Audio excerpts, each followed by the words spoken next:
आप ये video YouTube पर देख रहे हैं तो हमारे चैनल को सब्सक्राइब करें और बेल आइकन को दबाना ना भूलें। गुण ब्रह्मा से उत्पत्ति, सतगुण विष्णु से सतीथि और तमगुण शिव से जो संहार। ये जो कुछ भी हो रहा है इसका मुख्य कारण तो ये गीता ज्ञान दाता काल है, जो श्री कृष्ण के शरीर में भूत की तरह प्रवेश करके प्रेत की तरह बोल रहा था।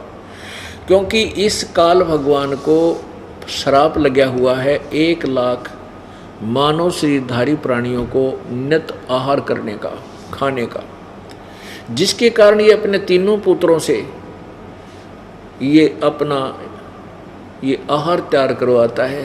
यहाँ पर सारा काम बिल्कुल फोर्सिबली करवाया जा रहा है, ज़बरदस्ती करवाया जा रहा है। जीव की कई कति नहीं चलती यहाँ पर, चाहे कोई कितना अंडी पाक रहा हो, कितना जो है ब्रह्मचारी बन रहा हो और कितना सोचा मेरे जैसा यहाँ सदाचारी नहीं है और झूठ नहीं बोलता, काल ने सबकी घिस काट रखी है।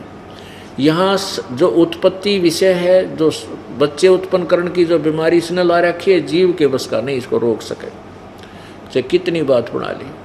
जिसको हम भगवान मानना करते हैं, ब्रह्मा विष्णु महेश जैसे, इनकी देख लो कि कहानी है, इनको पढ़ ले तो आदमी की आंखें खुल जाएं।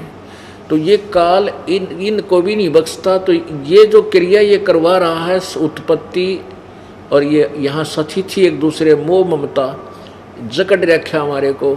हमें पता है कि कल मृत्यु होगी तो हमारे साथ ना को कार चले, ना कोठी चले, ना कोई बेटा चले, ना बेटी चले, लेकिन हमारे बस की बात नहीं। चाहे कितनी बात बना ला और कितना सहनशील आदमी दिखता हो, एक समय इतना क्रोध हो जाएगा मन माने वो बिल्कुल अपने से बाहर हो जाता है। तो ये सब क्रिया कहते हैं, ये जो कुछ भी हो रहा है इसका मुख्य कारण ये काल है। और ये कहता कि मैं इनमें नहीं हूँ और ये मुझ में नहीं, क्योंकि ये ब्रह्मा विष्णु महेश से दूर रहता है। अपने एक तो 21वें ब्रह्मांड में भी रहता है ये, और प्रत्येक ब्रह्मांड में भी इसने अपना ऊपर के स्थान पर, अपने ऊपर ब्रह्मलोक में एक अलग से गुप्त स्थान बनाया हुआ, जहाँ ये अपनी पत्नी दुर्गा को रखता है। और इसने वहाँ पर 3 स्थान बना रखे, एक रजोगुण प्रधान क्षेत्र, एक सतोगुण प्रधान क्षेत्र, एक तमोगुण प्रधान क्षेत्र। वहाँ ये दुर्गा को अपनी पत्नी रूप में रखता है, इससे बच्चे उत्पन्न करता है।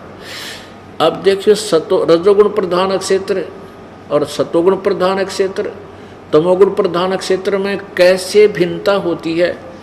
जैसे किसी मकान में 3 कक्ष हैं, 3 कमरे हैं।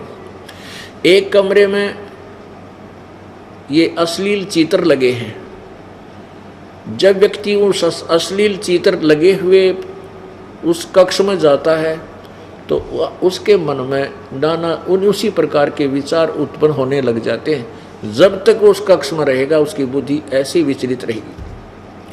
और दूसरे में लगे हुए हों देशभक्तों के, शहीदों के, उसमें जाते ही अपने आप खून खोलने लग जाएगा। उनकी हिस्ट्री पढ़कर वो एकदम शेर पाक जाएगा।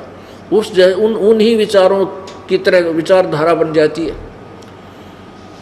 और फिर जिस कक्ष के अंदर साधु संत फकीरों महापुरुषों के चित्र लगे हों, उनकी कहानी से परिचित हो, तो वैसा ही स्वभाव बन जाता है, विनम्र स्वभाव, सबके प्रति दया, यानी वैसी ही नेचर बन जाती है। तो ऐसे ही काल ने इन तीनों पुत्रों को, जिनसे इसने अपना आहार चलवाना है, बनवाना है, ये करवाना है सारा कार्य, उनको वहाँ ऊपर 3 स्थानों पर अलग अलग से रह करके जन्म देता है। जब दुर्गा और ये काल उस रजोगुण प्रधान क्षेत्र में होते हैं, इनके संयोग से जो पुत्र वहाँ उत्पन्न होता है, तो उसका स्वभाव, उसके अंदर रजोगुण उतना ही परिपूर्ण हो जाता है। वो रजोगुण युक्त ब्रह्मा बन जाता है। ब्रह्मा उसका नाम रख देते हैं। और जब ये सतोगुण प्रधान क्षेत्र में दोनों रहते हैं और जब तक वो वहाँ एक बच्चे की उत्पत्ति होती है तो वो सतोगुण युक्त हो जाता है, उसको ये विष्णु नाम रख देते हैं। और तीसरा जो तमोगुण प्रधान क्षेत्र है उसमें ये दोनों पति पत्नी रूप में रहते हैं। इनसे जो पुत्र उत्पन्न होता है उसको ये तमोगुण युक्त, और इसका नाम महेश रख देते हैं। इन तीनों को फिर उत्पत्ति, सतिथि और संहार का कार्य देकर और इनकी शादी कर देते हैं। दुर्गा अपने ही अन्य 3 रूप धारण करती है और इन तीनों की शादी करके एक एक विभाग के स्वामी नियुक्त कर दिए जाते हैं। रजोगुण विभाग का ब्रह्मा, सतोगुण विभाग का विष्णु और तमोगुण विभाग का शिव।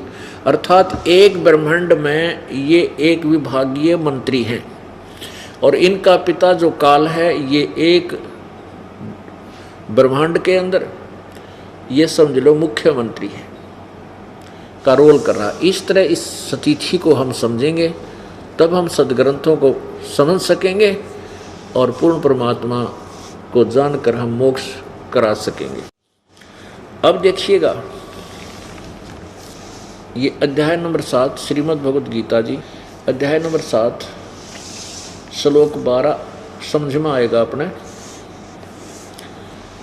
और भी जो सतोगुण से उत्पन्न होने वाले भाव हैं और जो रजोगुण से तथा तमोगुण से उत्पन्न होने वाले भाव हैं, उन सबको तुम मुझसे ही होने वाले ऐसा जान, परंतु वास्तव में उनमें मैं और वे मुझ में नहीं है। ये काल क्या करता है, इन तीनों को अलग से एक एक राजधानी दे देता है, जहाँ बैठकर ये 3 लोक के प्राणियों को यहाँ अपनी उस शक्ति से जो एक एक गुण इनके अंदर फिट कर दिया उससे प्रभावित रखते हैं। जैसे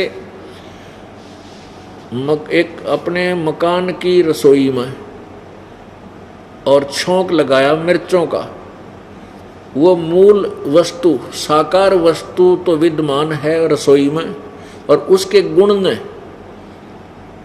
3 अलग से जो कमरे कक्ष हैं मकान में, वहाँ बैठे व्यक्तियों को छीकम छीक कर दिया, वहाँ जाकर अपना प्रभाव दिखा दिया।